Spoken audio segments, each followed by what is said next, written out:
네, 오늘 함께할 네 분 패널 소개하겠습니다. 김병민 국민의힘 서울 광진갑 당협위원장, 현근택 전 민주당 상근 부대변인, 장성철 공론센터 소장, 박진영 숙명여대 개건교수 나오셨습니다. 어서 오십시오. 안녕하세요. 반갑습니다. 박진영 교수 오늘 목요일에 뵙는데 더 멋있으신 것 같습니다. 목요일은 좀 더 산뜻하게. 예, 청취자 여러분들과 함께 만들어가는 백운계 시사 1번지 유튜브 실시간 댓글 그리고 문자 메시지 환영합니다. 문자 메시지 샵 2315 단문 50원 장문 100원의 정보 이용료가 있습니다만 유튜브 실시간 댓글 문자 메시지로 의견 보내주시면 소개해드리고 또 저희가 준비한 소정의 선물 BHC 쿠폰 치킨 쿠폰 보내드리겠습니다. 많은 분들이 벌써부터 글을 보내주시는데 울산 꼰대님 앵커님 잘생김 저는 이분을 오늘 당첨자로 하고 싶은데 우리 제작진이 안 받아들여 줄 것 같습니다. 감사합니다. 예, 여러분들의 많은 참여 바랍니다. 오늘 먼저 대통령실에서 이런저런 인사 잡음이 나오는 것과 관련해서 이런 얘기가 좀 안 나와야 되는데 하필이면 또 잇따라서 터집니다. 장성철 교수, 네. 소장님. 네. 일단 이 문제부터 한번 짚어봅시다. 네. 이번에 나토 가는데 민간인이 거기에 동행한 것 옳으냐 그르냐 하는 것부터 짚어보죠. 권성동 원내대표는 BTS도 갔다라고 하는데 BTS하고 같다고 볼 수는 없죠? 권성동 대표가 아주 큰 실수를 하지 않았을까. 아미 팬들이 가만히 있지 않을 것 같아서 BTS는 언급하기가 상당히 좀 어렵고 부적절하죠. 잘못됐습니다. 같이 간 것도 잘못이 됐고 거기 가서 한 역할 잘못됐고 그리고 전문성 있다라고 얘기를 하는데 과연 전문성 있는 분이냐라는 것도 잘못됐고 같이 전용기 타고 돌아온 것도 잘못됐고 해명도 잘못됐고 모든 것이 다 잘못됐다라고 말씀드릴 수밖에 없습니다. 수행은 안 했다 그렇게 네. 해명을 했습니다. 근데 뭐 같은 호텔에 묵었다라는 보도가 많이 나왔고 수행을 하지 않았다라는 것이 문제가 아니라 가서 여러 가지 김건희 여사의 예를 들면은 뭐 무슨 문화원에 가서 일정을 같이 했다라고 되어 있잖아요. 근데 그 문화원에 가서 하는 역할, 전시, 기획, 뭐 전문성, 그 다음에 영어를 잘해서 데리고 갔다 그런 얘기를 했거든요. 왜 그렇게 영어 잘한다는 것을 조건으로들 많이 내세우는지. 영어에 대한 어떤 컴플렉스가 있는지 모르겠지만 스페인이잖아요. 예. 스페인에 가서 영어로 무슨 전시기획 뭐 전문성을 할까? 그것도 좀 이해가 되지 않아서 해명 자체가 상당히 이건 부적절하고 너무 억지로 꾸며낸 것 같아요. 잘못됐어요. 이경민 위원장도 잘못된 일이라고 생각하십니까? 잘못됐죠. 네. 그러니까 지금 문제가 있기 때문에 대통령실에서도 해명을 하고 있는 상황이고 해명에 대해서 앞뒤 엇박자가 좀 잘 안 맞았기 때문에 논란은 커졌는데 그래도 그 나름대로의 왜 그랬을까를 좀 고민해 보면서 얘기를 해봤으면 좋겠습니다. 5월 10일에 이제 취임을 하고 나서 처음 초기 대통령실 인선을 하고 구성할 때는 모든 것들이 다 완벽하게 갖춰지지가 예. 않잖아요. 일단은 구두를 먼저 발표를 하고 그다음 하나씩 차근차근 절차를 밟아나가게 되는데 기사에 나온 걸 보니까 애당초 대통령실에서 근무를 하려고 채용 절차를 밟았다는 겁니다. 예. 예. 근데 이제 남편이 유원모 인사 비서관이니까 여기에 대한 이해 충돌 등에 대한 뭐 여부 등 이런 기사들이 나오던데 결과적으로 채용하지 않기로 결정을 했던 거고 부부가 같이 대통령실에 근무하면 이해충돌이라고 볼 수 있습니까? 그것보다는 인사 비서관이 남편인데 부인을 남편이? 갖고 인사를 하게 되는 게 예. 이해충돌 소지가 있다는 것 때문에 아마 논란에 대한 고민이 있었던 것 같아요. 만약에 이 신모 씨가 대통령실에 근무할 수 있도록 공식적인 절차를 밟아갔다면 문제가 되진 않을 텐데 그렇지 않는 상황 속에서 나토 정상회의에 함께 갔던 게 논란이 되고 있거든요. 그러니까 문제가 되는 건 빠르게 솔직하게 시인하고 절차상으로 김건희 여사를 보좌할 수 있는 공식 인력들을 확충하도록 하겠다고 정리하는 것이 온당하지 않을까 싶습니다. 보수 패널 두 분이 다 잘못된 것이라고 얘기했으니까 야권 패널들을 말씀을 안 들어봐도 네, 뭐 다 하셨기 때문에 할 말 없어. 근데 이제 그건 있는 것 같아요. 예. 이게 지금 처음이 아니잖아요. 지난번에 봉화마을 갔을 때도 어디 무슨 대학 교수, 뭐 겸임 교수, 그분이 이제 뭐 역할이 뭐냐 이 얘기도 있었고 그러다 보니까 이제 뭐 코바나 직원 둘이 채용한 거 아니냐 얘기 나왔는데 또 팬클럽에서 계속 사진이 나왔단 말이죠. 예. 사진이 어쨌든 공식적인 사진들이 나오는데 그거에 대해서도 뭐 가타부타 큰 얘기가 없었고 최근에 또 재밌는 기사가 하나 나왔었는데 이 옷이 얼마짜리고 뭐 액세서리가 어디서 산 거고 뭐 이게 나왔는데 결국 또 어떤 기사에 보니까 오빠가 그걸 기자들한테 알려줬다는 거 아닙니까? 그러면 사실은 이게 공사 구분이 전혀 안 되는 거예요. 오빠도 끼고 팬클럽 회장도 나오고 이러면서 이런 분들이 사진이라든지 옷을 어디서 사고 뭐 이게 나오다 보면 이게 공사 구분이 안 되는 게, 이걸 대통령실이라는 게 가장 중요한 우리나라의 어찌 보면 의사결정 기구인데 여기에서 공사 구분이 안 되고 있으니까. 근데 이거에 대해서 한 번도 누가 명확하게 선을 안 그어주고 있는 게 저는 참 이해가 잘 안 가요. 맞습니다. 공사 구분 이 부분이 가장 지적당하는 부분이죠. 아주 날카로운 지적을 해주신 분이 계십니다. 강물 아이디 쓰시는 분인데요. 대통령실이 시끄러운 것은 방음공사가 부실해서 그런 겁니다.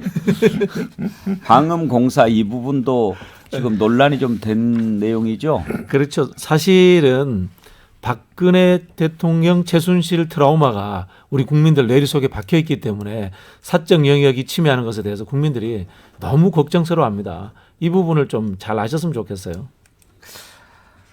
어떻게 이 문제를 해결을 해야 될까요, 장성철 소장? 일단은 잘못했다라고 얘기를 해야 돼요. 네. 그러니까 거듭 말씀드리지만 저는 입장 바꿔 생각을 해야 된다. 문재인 정권 하에서 이런 일이 벌어졌으면 국민의힘 가만히 있었겠느냐. 국민의힘 계열에 있는 분들이 비판을 안 하고 아유 그래요. 뭐 괜찮죠. 전문성 있어서 괜찮습니다.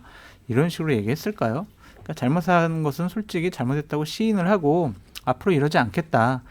지금 출범한 지 2달밖에 안 됐잖아요. 그래서 국민들께서는 초반에 약간의 행정착오라든지 실수에 대해서는 본인들이 반성을 하고 다음부터 그러지 않겠다라고 하면 용서해 주실 겁니다. 근데 국민을 우습게 보는 이러한 말도 안 되는 해명을 하면 국민은 더 화가 나는 거죠. 잘못한 일 때문에 화가 날 수 있지만 국민이 더 화가 나는 거는요.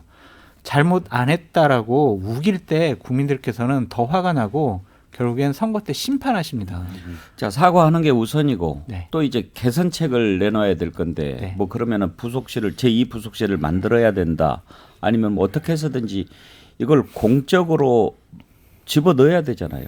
당연하죠. 그건 제1부속실 만들어야 된다. 제2 부속실을 만들어야 네, 된다. 만들어야 된다는 생각이 들고요. 근데 저는 김건희 여사가 좀 공식적인 대통령 영부인으로서의 활동을 자제하는 게 맞다라는 좀 생각이 듭니다. 최소한 2가지 전제 조건이 필요한데 본인에게 여러 가지 제기된 의혹과 사법적인 문제들이 있잖아요. 그분들이 좀 말끔하게 해결이 되고 난 다음에 활동을 해라라는 것과 또 활동을 하려면 후보 시절에 본인이 얘기했던 부인의 역할에만 충실하겠습니다라고 약속을 했잖아요. 그 약속을 제가요 영부인 해보니까 지키지 못할 것 같아요. 여러 가지 활동해야 될 것 같거든요. 국민 여러분 이해해 주시고 양해해 주세요. 이해해 주시면 제가 활동하겠습니다. 라고 국민들이 그래요 활동하세요 라고 인정해 줄 때까지는 이런 활동 하시면 안 된다고 생각이 들어요.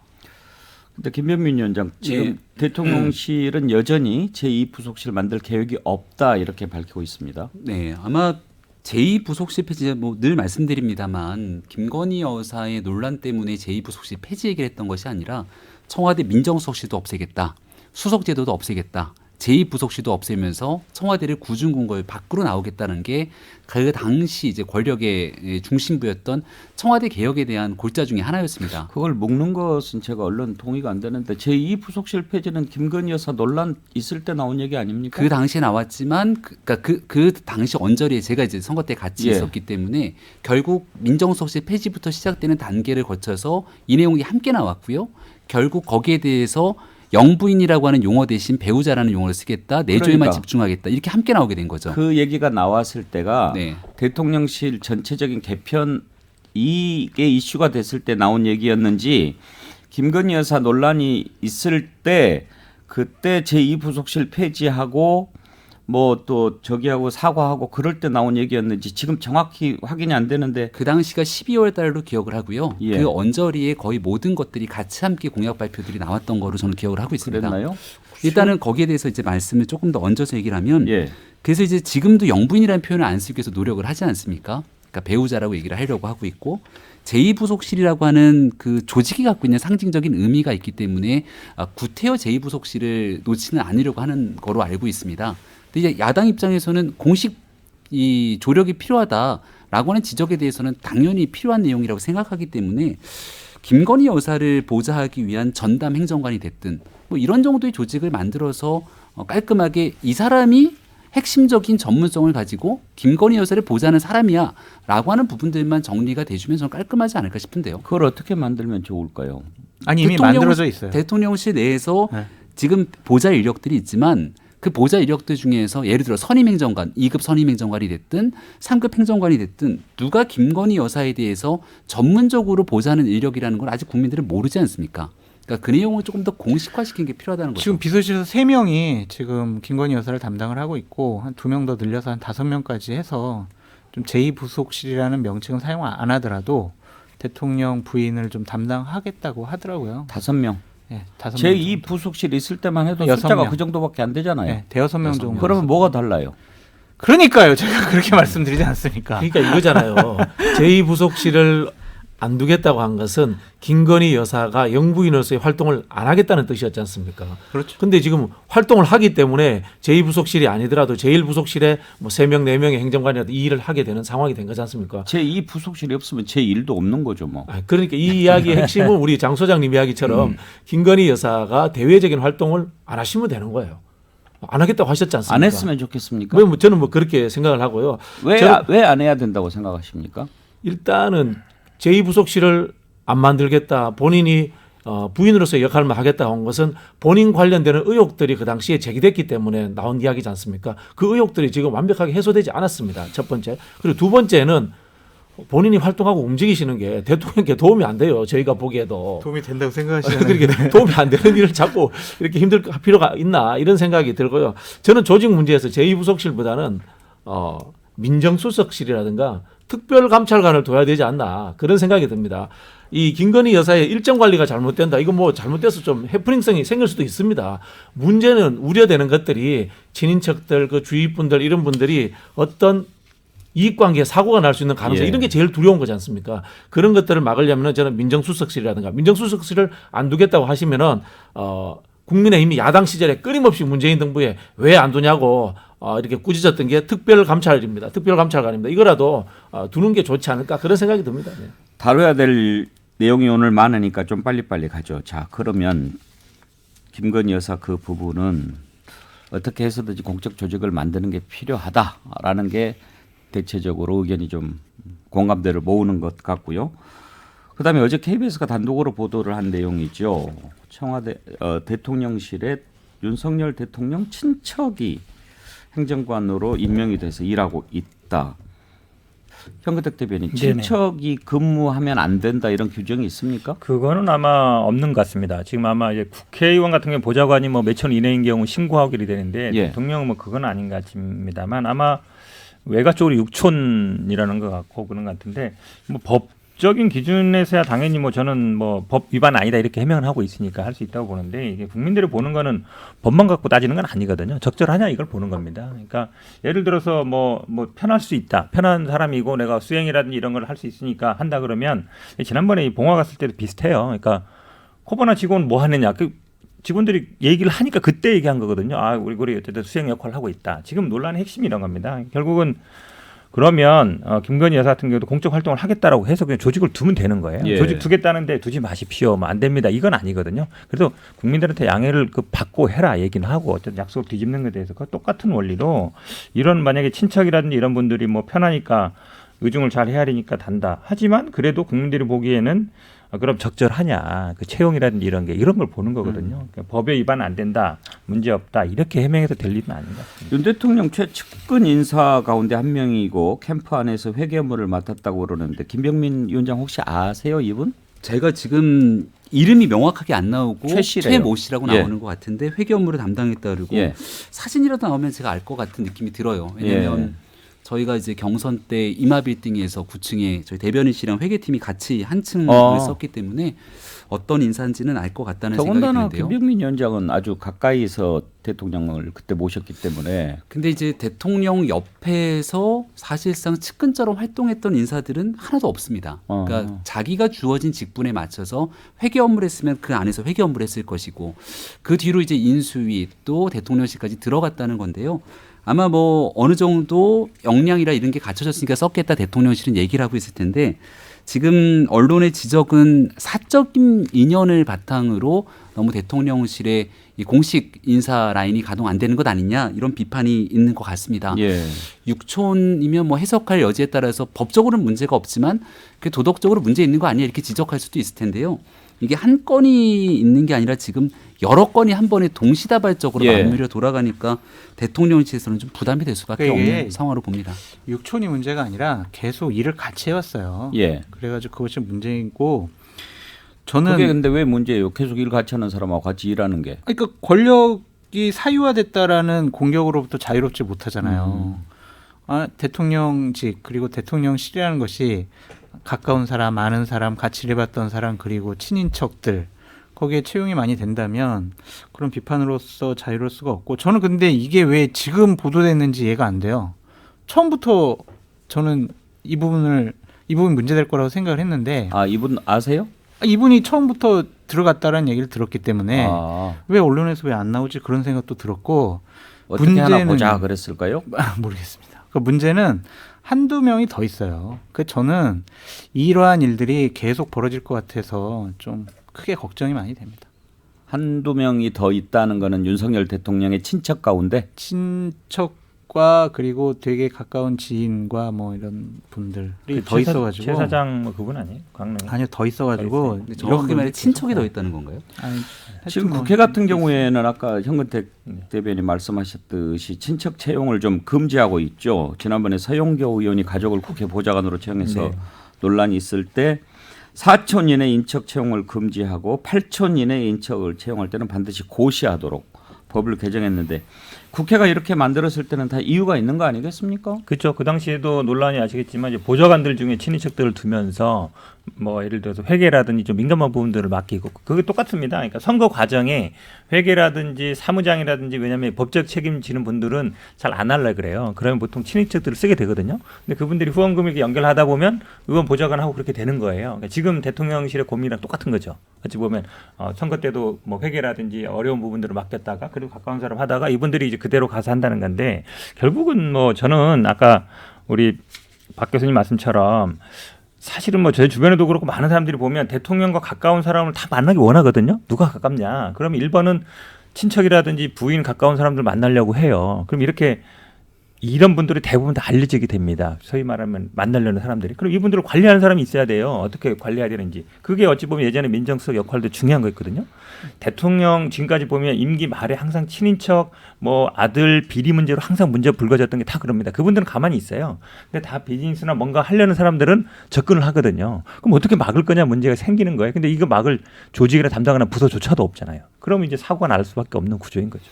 사촌도 잘 모르는데 6촌이면은 괜찮은 것 아닌가요? 뭐 이런 의견도 있으시고요. 김동신님, 장성철 소장님 또 전화 받으시겠네요. 뭐 진실 아이디 쓰시는 분, 정부는 어찌된 게 2달 동안 일하는 모습보다는 이해하기 힘든 해명만 매일매일 쏟아지는 걸까요? 그리고 영어를 잘해서 데리고 갔다고요? 아까 그 저 스페인 가신 분 신무식이죠. 김현래님인데요.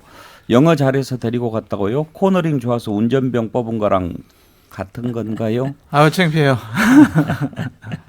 글쎄요. 국민들이 제가 항상 그 얘기합니다만 다른 정부보다 이 정부에 대해서 더 공정과 상식을 많이 물어보게 돼 있지 않습니까? 그럼요. 그러니까 이런 일이 벌어졌을 때 해명을 우리 법에 어긋나지 않았다라고 해명하는 것은 전 적절하지 않은 것 같아요. 공정하고 상식에 어긋나지 않았다. 이렇게 해명을 해야 국민들이 받아들이지 않을까 싶어요. 그러니까 이런 인식이 좀 답답하고 힘들어요. 대통령께서 박순애 교육부 총리 임명을 하면서 뭐 언론과 야당의 공격을 받느라고 고생했다, 힘들었다 이런 식의 표현을 하셨잖아요. 그러니까 이런 것들이 한꺼번에 지금 계속 쌓이니까 정권과 윤석열 대통령에 대한 실망감이 점점 커지고 있는 거 아니냐. 근데 더 큰 문제는요. 대통령 비서실에서 이런 것들을 컨트롤하거나 좀 큰 그림을 그리면서 좀 비서실장이 있잖아요. 그분이 정치를 안 해보셨잖아요. 그분은 경제 전문가거든요. 그러니까 지금 이거를 할 분이 없어요. 그러니까 정무수석이 있지만 이진복 정무수석 같은 경우도 그렇게 큰 그림을 그렸던 분은 아니고 그래서 상당히 걱정스러워요. 그럼 이렇게 되면 어떻게 되냐면요. 대통령의 의지와 뜻에 따른 운영이 될 수밖에 없어요. 왜냐하면 대통령께서는 그런 식으로 해서 다 성공을 해왔으니까. 그래서 이것이 제어 없이 그냥 브레이크 없이 계속 가속 페달만 밟을 수가 있을 것 같아서 걱정입니다. 지금 이제 2달 정도 된 상황인데요. 나타나고 있는 여론이 매우 안 좋은 것들도 대통령실에서 충분히 인지하고 있을 거고 뭐가 문제인지도 윤 대통령도 충분히 확인하고 있을 거라고 생각합니다. 그러니까 잘못된 부분들이 있으면 그 내용을 끝까지 밀어붙인 게 아니라 선거 과정에서도 중간에 얼마든지 조정했던 모습들이 있었기 때문에 좀 바뀌어나갈 수 있는 여지들이 있을 거라 생각하고 인사 문제 얘기하다 말았는데요. 저는 대통령과 사실 제일 가까웠던 인사 한 명을 꼽자면 이종창 원장의 아들인 이철우 교수가 사실은 가장 가까웠던 인사인데 대통령 당선되자마자 했던 얘기가 이제 여기까지 내 역할은 끝났고 가장 가까웠던 나는 떠나서 대통령이 성공한 대통령 만들고 5년 뒤쯤 봤으면 좋겠다라고 얘기를 한 기억이 생생합니다. 그러니까 대통령 주변에 가까웠던 여러 인사들이 많아요. 워낙이나 인맥이 넓기 때문에 이철우 교수가 왜 그런 얘기를 하면서 뒤로 한 발 물러섰는지에 대해서 좀 대통령과 가까이 있는 또 대통령실 관계자들이 깊이 숙고하면서 인사 문제에 대한 전반적인 점검을 했으면 좋겠습니다. 얘기한 김에 궁금한 것도 사실 그런 부분도 있어요. 김병민 위원장 대선 기간에 계속 정말 옆에서 고생하는 모습 봤고 또 인수위에서 노력하는 분들도 계셨고 또 특보로 활동하고 계신 분들 우리 패널로 활동한 김경진 전 의원 같은 분도 있고 그런데 또 그런 분들은 좀 가서 일하고 싶어 하는 것 같은데 또 못 들어가고 그래요. 김병민 위원장은 들어갔다기보다 예. 충분하게 다 소통을 하고 있고요. 예. 그러니까 그때그때 필요한 역할들이 서로 있는 거기 때문에 그걸 뭐 꼭 못 들어갔다라고 규정을 짓긴 좀 어렵다 생각을 하고 내각도 그렇고 청와대 대통령실도 초창기 구성하는 과정 그리고 어느 정도 정권이 안정되고 난 다음에 과정들은 좀 다를 겁니다.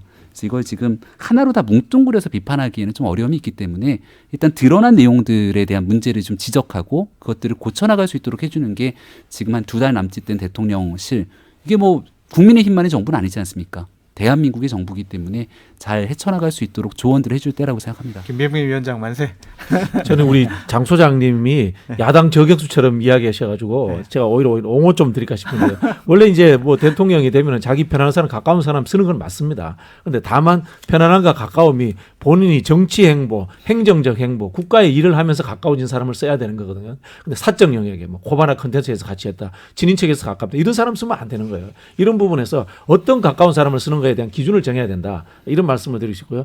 그 다음에 이 대통령실 문제의 핵심은 제가 보기엔 그냥 대통령이 국가 시스템 관료제 속에 그대로 쏙 들어가 버리시면 됩니다. 본인이 검찰로서 일을 했지만 검찰이라는 게 국가 전체의 운영으로 보면 흔히 말하면 구멍가게 전빵 수준입니다. 그런데 그때의 경험을 가지고 자꾸 이야기를 하시는데 그럴 필요 없이 지금 아까 뭐 신씨, 최씨 이런 분들이 전문성이 있고 영어 잘하고 뭐 컨텐츠 잘한다고 했지 않습니까? 대한민국 공무원들이 더 잘합니다. 그냥 공무원들이 짜놓은 자신 없으면 그 시스템 속에 속 들어가면 됩니다. 근데 자꾸 무리하게 본인의 특수한 경험을 일반화시켜가지고 다른 방식으로 잘하겠다는 저는 고집을 피우는 게 문제다. 이런 생각이 듭니다. 근데 지금 윤석열 대통령 아침 출근길에 약식 기자회견 하는 거 가지고도 이런저런 얘기 나오는데 어제도 안 하고 오늘도 지금 했다는 얘기가 안 들리는데 어제는 계룡대 전군 지휘관 회의가 아마 있었던 것 같아요. 그러니까 지방으로 가는 과정이었기 때문에 도어 스태핑 생략한 것 같고 예. 오늘도 뭐 지방 일정이 있는 건지는 확인해봐야 되는데 그런 상황에서 일단은 그러니까 용산으로 출근하는 길에 보통 도어 스태핑을 하지 않았습니까? 생략이 된 거고 또 타이밍이 공교롭게도 굉장히 좀 대답하기 곤란한 상황 속에서 도어 스태핑이 생략이 된 거죠. 이번 일을 계기로 매일 아침 출근길에 도어 스태핑을 꼭 해야 되는가에 대한 고민은 좀 필요합니다. 국민과 함께 소통하기 위한 내용들은 늘 필요하지만 그걸 강박관념을 가지고 매일 아침에 꼭 한 뭐 6개씩 질문을 받게 되는 내용들 이런 그동안 해왔던 빈도나 방식에 대해서는 어떻게 소통하는 것이 더 효과적이고 효율적인지는 고민해보는 뭐 중요한 시기라고 근데 생각합니다. 그거 국민이 하라고 한 거 아니잖아요. 국민이 하라고 한 것은 아니고 국민과의 소통에 나서겠다. 왜냐하면 그러니까 계속 했는데 만약에 안 하시게 되면 이렇게 저렇게 해서 안 하는 게 낫겠다라고 또 설명하는 게 저는 아예 안 하는 거는 안 된다고 생각해요. 국민과 소통을 해야 되는데 시기와 방식 그리고 어떻게 하는 게 효과적인지는 조율은 필요하다는 거죠. 전체적인 기자회견을 자주 하는 게 안 나을까요? 뭐 그런 방식이 예, 뭐가 1부 여기서 줄여야 되겠는데요. 전하는 말씀 듣고 2부에서 이어가죠.